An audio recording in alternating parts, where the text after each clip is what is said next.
Hello and welcome to this revisit video. I'm going to do a follow-up of Truly Wild Berry Flavor Vodka. Now I did the original video and I had it out the freezer.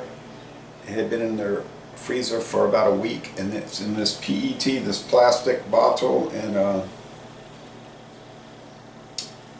it seemed to have a plasticky flavor.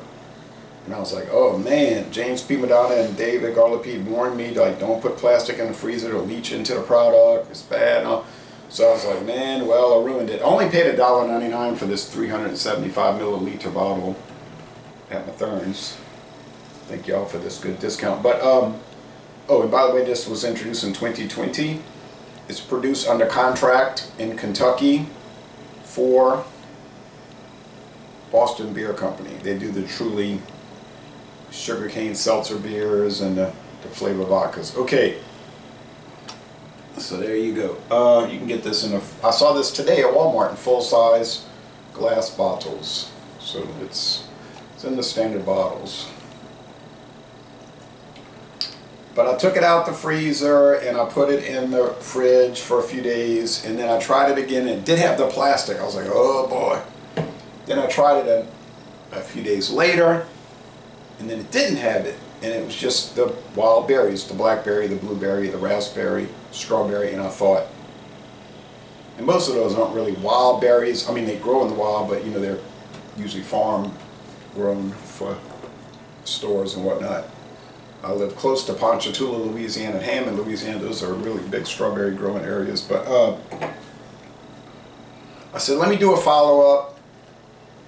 If it's still plastic, I won't post the video. I'll just pretend it didn't happen and we'll just go with the original. But if it doesn't have it, then I'll know. Don't put it in the freezer. Just keep it in the fridge. So it's brown, tan. Doesn't say anything about caramel color added though. It says contains 5% juice from concentrate.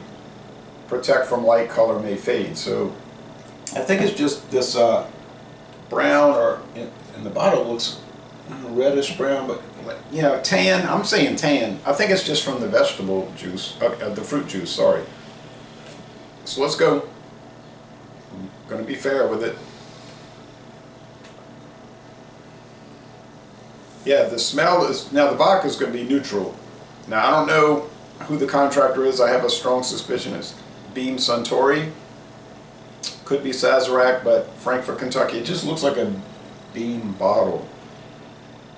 But so I'm thinking it's from James B. Beam Company. But they have some inexpensive vodkas that they sell under alias names, and you know, a lot of companies do that. But it's probably what they're using. I don't think they're going to use a premium vodka, and then I'm going to be able to get this for $1.99.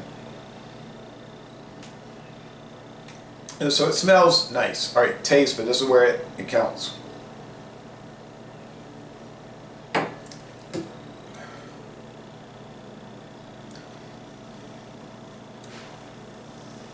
See, now I'm just getting tart, berries, tannins from the skins, and you know, it's got juice. So I think that is what I'm going to do for the last two.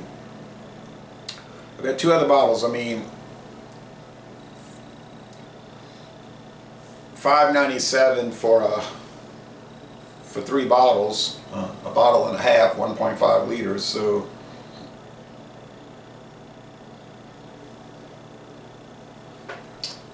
yeah.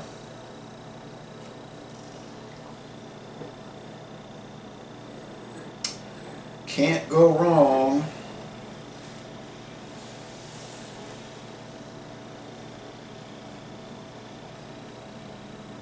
If you do it right. So I think the next two, which are like mango, pineapple, and I can't remember. I didn't memorize it, but I'm going to just put them in the fridge to chill. They don't need to be frozen. They're 30% alcohol.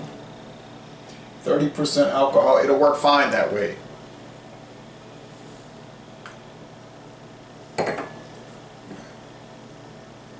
Yeah.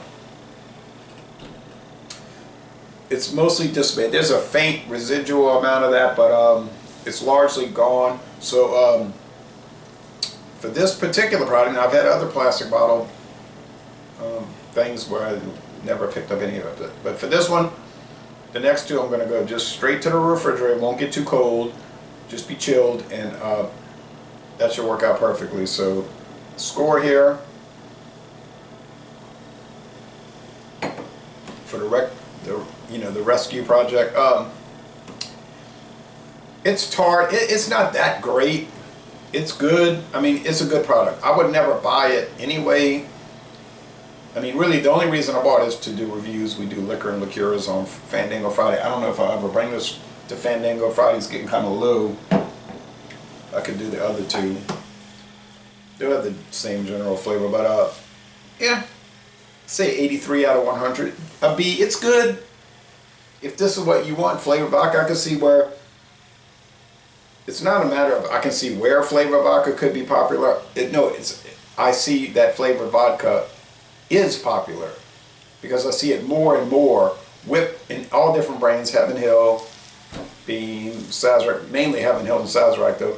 But you get whipped cream, red berry, mango, pineapple, coconut.